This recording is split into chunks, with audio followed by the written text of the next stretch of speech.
ಧರ್ಮಸ್ಥಳದ ವಿಚಾರದಲ್ಲಿ ಸರ್ಕಾರದ ನಡೆ ಅಪಮಾನ, ಧರ್ಮಸ್ಥಳಕ್ಕೆ ಅಪಮಾನ ತಂದಿದೆ, ಮಂಜುನಾಥನೇ ಶಿಕ್ಷೆ ಕೊಡ್ತಾನೆ ಅಂತ ಹೇಳ್ತಿದ್ದಾರೆ.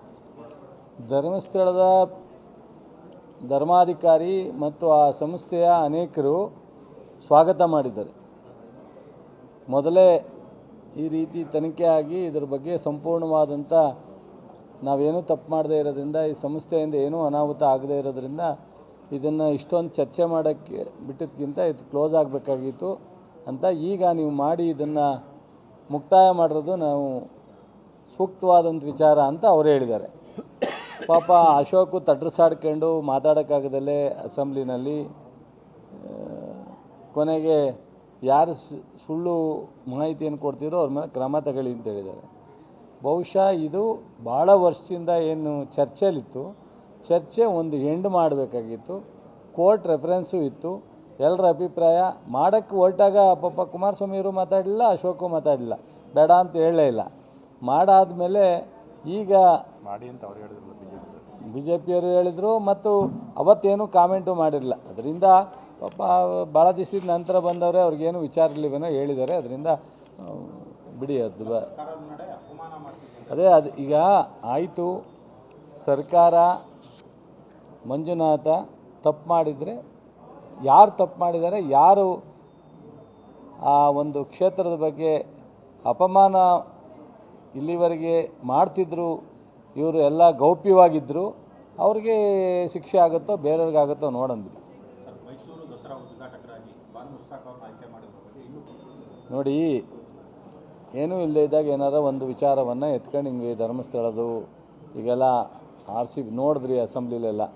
ಈಗ ಬಾನು ಮುಸ್ತಾಕ್ ಅವರು ಹಿಂದೆ ಆಲೇ ಒಬ್ಬರು ನಿಸಾರ್ ಅಹಮದ್ ದಸರಾ ಉದ್ಘಾಟನೆ ಮಾಡಿದೆ. ಇಲ್ಲಿ ಇದು ಐತಿಹಾಸಿಕವಾದಂಥ ದಸರಾ.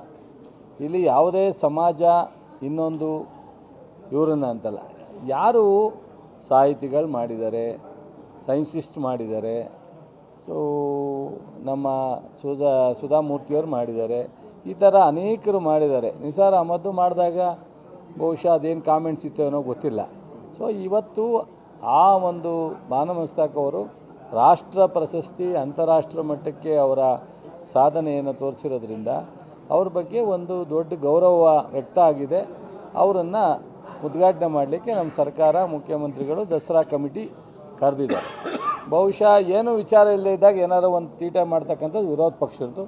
ವಿರೋಧ ಪಕ್ಷವರು ತೀಟೆ ಮಾಡಿದಾಗ ಸಾರ್ವಜನಿಕವಾಗಿ ಕೆಲವು ಭಿನ್ನಾಭಿಪ್ರಾಯಗಳು ಬರ್ತವೆ. ಸೊ ಸಾರ್ವಜನಿಕರ ಭಿನ್ನಾಭಿಪ್ರಾಯ ನಾವು ಗೌರವವಾಗಿ ಸ್ವೀಕಾರ ಮಾಡ್ತೀವಿ. ಅವರು ಸರಿ ಇದ್ದರೆ ಖಂಡಿತ ಅದನ್ನು ತಗೋತೀವಿ. ಸೊ ಇಲ್ಲದೆ ಇದ್ದರೆ ಸಮಾಧಾನವಾಗಿ ಅವರಿಗೆ ಉತ್ತರ ಕೊಡಬೇಕಾಗತ್ತೆ ಅಷ್ಟೇ. ವಿಚಾರದಲ್ಲಿ ನಿಸಾರ್ ಅಹಮದ್ ಅವರು ಎಲ್ಲರ ಸಹಬಾಳ್ವೆಯಿಂದ ಇದ್ದರು, ಅದೇ ಸಾಮರಸ್ಯದಿಂದ ಇದ್ದರು. ಇವರು ಭುವನೇಶ್ವರಿಯನ್ನು ಅವಮಾನಿಸಿದ್ದಾರೆ ಅಂತ ಬಾನು ಮುಸ್ತಾಕ್.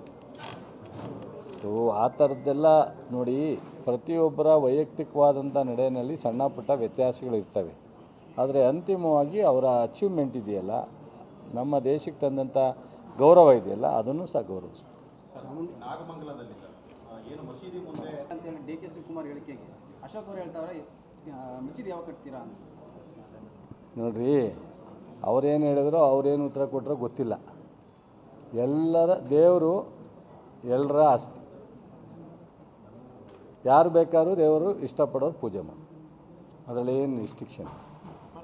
31ಕ್ಕೆ ಜೆಡಿಎಸ್ನವರು ಸತ್ಯ ಯಾತ್ರೆ ಹೋಗ್ತಿದ್ದಾರೆ ಧರ್ಮಸ್ಥಳಕ್ಕೆ. ಹೌದಾ? ಇಲ್ಲಿವರೆಗೆ ಇರ್ಲುವಂಥ ಸತ್ಯ, ಇಲ್ಲಿವರೆಗೆ ಸತ್ಯ, ಈಗ ಸತ್ಯ ಹೋಗ್ತಾವ್ರಂತ. ಒಳ್ಳೆಯದಾಗಲಿ ಅವ್ರಿಗೆ. ಥ್ಯಾಂಕ್ ಯು, ಒಳ್ಳೆಯದಾಗಲಿ. ಮತ್ತಷ್ಟು ಸುದ್ದಿಗಳಿಗಾಗಿ ನೋಡ್ತಾ ಇರಿ ಪಬ್ಲಿಕ್ ನ್ಯೂಸ್ 24x7. ಇದು ಸತ್ಯದ ಧ್ವನಿ.